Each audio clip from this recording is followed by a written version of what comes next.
बच्चों, आज हम पढ़ते हैं कक्षा 9वीं की द्वितीय कविता वाक। वाक की जो कवित्री हैं वो ललद्यद हैं। ललद्यद कश्मीरी भाषा की लोकप्रिय संत कवित्री हैं। ललद्यद का जन्म सन 1320 के लगभग कश्मीर में पामपोर के सिमपुरा गांव में हुआ था। ललद्यद को हम लोग ललेश्वरी, लला, लल योगेश्वरी, ललारिफा आदि नामों से भी जानते हैं और उनका देहांत सन 1391 के आसपास माना जाता है। बच्चों, ललद्यद की काव्य शैली को वाक कहा जाता है।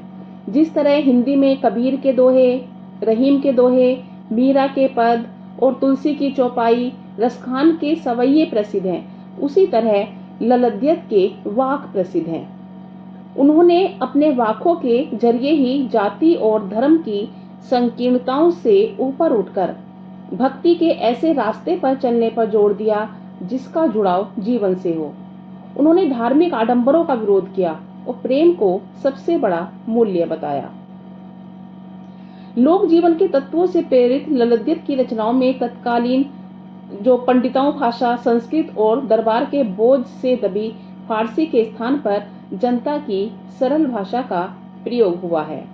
इसलिए जो ललद्यद की रचनाएं हैं वो हर कश्मीरी जनता के दिल में बसती हैं। ललद्यद ने अपने जो वाक कश्मीरी भाषा में लिखे हैं और जो ये आपके पाठ्यक्रम में वाक रखे गए हैं, ये उसी कश्मीरी भाषा में लिखी गई रचनाओं का हिंदी रूपांतर है। उम्मीद करती हूँ कि आपको काफी कुछ जानकारी मिल गई होगी कवित्री ललद्यद के बारे में। अब हम ये जो आपके सिलेबस में दी गई कविता है वाक, उनके उसमें 4 पद आपके सिलेबस में दिए गए हैं, उनकी व्याख्या समझने का प्रयास करते हैं। बच्चों, पहले वाक की व्याख्या समझा रही हूँ, ध्यान से सुनिए। रस्सी कच्चे धागे की खींच रही मैं नाव, जाने कब सुन मेरी पुकार, करें देव भवसागर पार। पहले वाक में कवित्री कह रही हैं कि मैं अपनी जीवन रूपी नाव को कच्चे धागे, कच्ची डोरी यानी कि श्वासों के द्वारा चला रही हूं।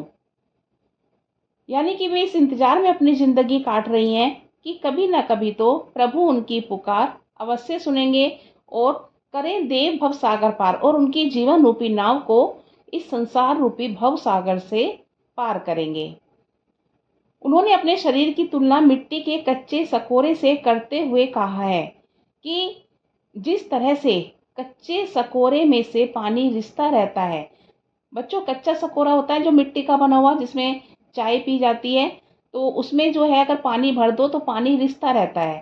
तो इसीलिए कवित्री ने अपने शरीर की तुलना मिट्टी के कच्चे सकोरे से की है कि जिस तरह से कच्चे सकोरे से पानी रिसता रहता है, वैसे ही उनकी भी उम्र कम होती जा रही है, यानी कि समय उनके हाथ से निकलता जा रहा है।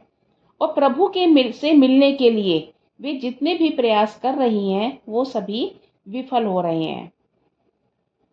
जी में उड़ती रह रहे हुक, घर जाने की चाह है घेरे, और प्रभु से मिलने की उनकी व्याकुलता बढ़ती जा रही है और असफलता मिलने से उन्हें पश्चाताप भी हो रहा है, गिलानी भी हो रही है। घर जाने की चाह है घेरे, घर यानी कि प्रभु के घर, प्रभु से मिलना, प्रभु से मिलने की इच्छा ने उन्हें घेरा हुआ है। बच्चों, उम्मीद करती हूँ व्याख्या समझ में आ गई होगी। आसान सी व्याख्या थी। इसमें पूरे वाक में प्रतीकात्मक शैली प्रयोग की गई है। जो कच्चे धागे की डोरी या रस्सी है वो सांसों के लिए प्रयोग की गई है, और नाव जीवन का प्रतीक है और भव सागर संसार का प्रतीक है। कच्चा सकोरा जो प्रतीक है वो शरीर का प्रतीक है। रह रह में पुनरुक्ति प्रकाश अलंकार है और हूक उठना मुहावरे का प्रयोग किया गया है। हूक उठना का अर्थ है व्याकुलता बढ़ना, आकुल होना, और घर यहाँ पर प्रतीक है प्रभु का घर, यानी कि प्रभु से मिलन। उम्मीद करती हूँ व्याख्या समझ में आ गई होगी। अब व्याख्या समझते हैं।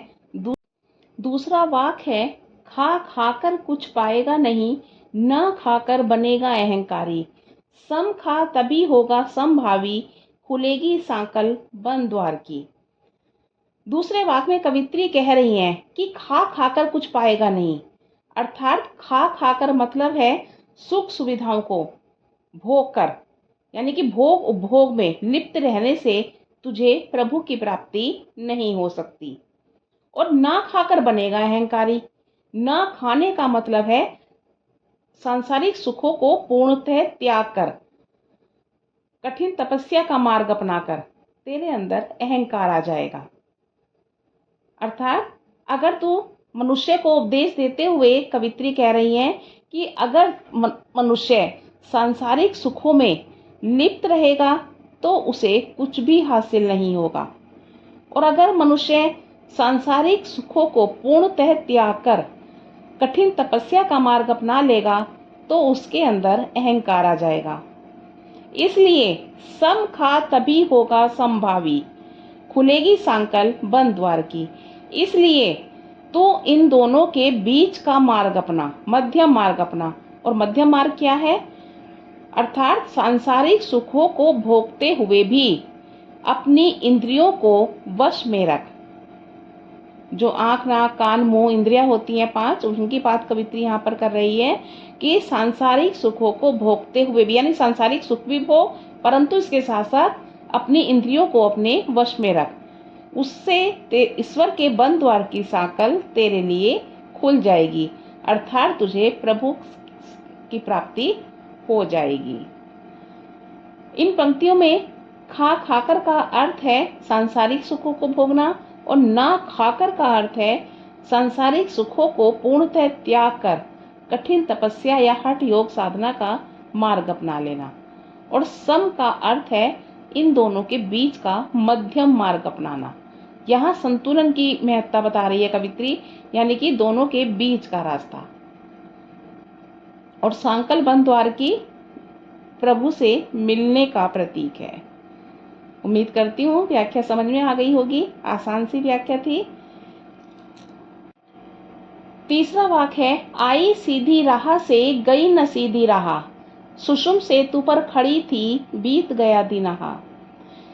इन पंक्तियों में कवित्री कह रही हैं, अपने पश्चाताप को उन्होंने दर्शाया है, उजागर किया है कि उन्हें किस बात का पश्चाताप है, कि वे प्रभु से मिलने के लिए सीधे साधे भक्ति मार्ग पर चल रही थी, परंतु गई न सीधी राह, परंतु गलती से उन्होंने हठ योग साधना का मार्ग अपना लिया। बेटा, हठ योग साधना होती है, कठिन तपस्या होती है, जिसे बड़े बड़े ऋषि मुनि तपस्वी ही कर पाते थे। तो हठ योग साधना का मार्ग अपना लिया और जीवन भर सुषुम्ना नाड़ी को साधने में लगी रही। ये सुषुम सेतु, इसमें रूपक अलंकार है, सुषुम सेतु आया हुआ है सुषुम्ना नाड़ी के लिए। बेटा, मनुष्य के शरीर में 3 नाड़ियां होती हैं, ईड़ा, पिंगला और सुषुम्ना नाड़ी। सुषुम्ना नाड़ी मस्तिष्क के मध्य भाग में स्थित होती है। तो जो तपस्वी हठ योग साधना का मार्ग अपनाते थे तो वो सुषुम्ना नाड़ी में ज्योति जागृत करने का प्रयास करते थे, तो उसे ही कहते हैं सुषुम्ना नाड़ी को साधना। तो कवित्री कह रही है यहाँ पर कि वे जीवन भर सुषुम्ना नाड़ी को साधने में लगी रही और इसी में पूरा दिन निकल गया। बीत गया दिनहा, दिन का मतलब है यहाँ पर जीवन, जीवन निकल गया और पुण्य कर्म करने के लिए उनके पास समय ही नहीं रहा, यानी कि वो जीवन हठ योग साधना में लगी रही और पुण्य कर्म नहीं कर पाई। अंत में जेब टटोली कोड़ी ना पाई, मांझी को दूं क्या उतराई। अंत में जीवन रूपी नाव को पार करने के लिए ईश्वर रूपी मांझी ने जब पुण्य कर्म रूपी उतराई मांगी तो मेरे पास पुण्य कर्म थे ही नहीं। कहने का सार यह है कि मनुष्य को इस अपने जीवन में ईश्वर को प्रसन्न करने के लिए ज्यादा से ज्यादा पुण्य कर्म करने चाहिए। भक्ति मार्ग अपनाइए और पुण्य कर्म करते रहिए, तभी प्रभु प्रसन्न होंगे और इस जीवन रूपी नाव को पार करा सकेंगे। क्योंकि ईश्वर को मेहनताना के रूप में, उतराई के रूप में मनुष्य से सिर्फ क्या चाहिए? पुण्य कर्म ही चाहिए। तो बच्चों, मांझी यहाँ पर प्रतीक है ईश्वर का और उतराई प्रतीक है पुण्य कर्म का। दिन प्रतीक है जीवन का, और सुषुम्न सेतु में रूपक अलंकार है। सुषुम्ना नाड़ी को सेतु यानी कि पुल का रूप दिया गया है। समझ में आ गई होगी आपको। अगर फिर भी कोई समस्या है तो कमेंट बॉक्स में लिखकर मुझसे पूछ सकते हैं। बच्चों, चौथे वाक्य में कवित्री ने ईश्वर की सर्वव्यापकता का चित्रण किया है कि ईश्वर जो है मिट्टी के कण कण में व्याप्त है। उसे ढूंढने के लिए कहीं जाने की जरूरत नहीं है, अपने अंदर ही ईश्वर मिल जाएंगे। थल थल में बसता है शिव ही, भेद ना कर क्या हिंदू मुसलमान। इन पंक्तियों में कवित्री कह रही है कि ईश्वर कण कण में व्याप्त है, वह सर्वव्यापक है, वह सब के सब मनुष्यों के हृदय में मौजूद है। इसलिए हमें किसी व्यक्ति से हिंदू मुसलमान जानकर भेदभाव नहीं करना चाहिए। इन पंक्तियों में कवित्री की निष्पक्ष दृष्टि नजर आ रही है कि वो हिंदू मुसलमान या किसी भी जाति धर्म से ऊपर उठकर बात करती है। ज्ञानी है तो स्वयं को जान, यही है साहिब से पहचान।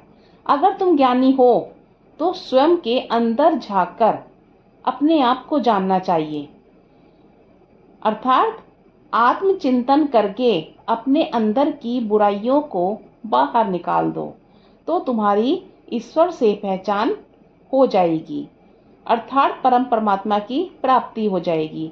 यही ईश्वर से मिलने का एकमात्र साधन है। यहाँ पर कवित्री ने साहिब प्रयोग किया है परम परमात्मा के लिए।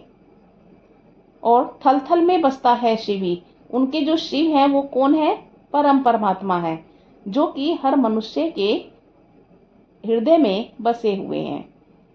तो यहाँ इस वाक्य में कवित्री ने ईश्वर की परम परमात्मा की सर्वव्यापकता को दर्शाया है और ज्ञानी व्यक्तियों को सलाह दी है कि उन्हें अपने अंदर झांकना चाहिए, अपने आत्मचिंतन करना चाहिए, आत्म मनन करना चाहिए, या यूं कह सकते हैं आत्म साक्षात्कार करना चाहिए, और अपने अंदर की बुराइयों को निकाल कर बाहर फेंक देना चाहिए।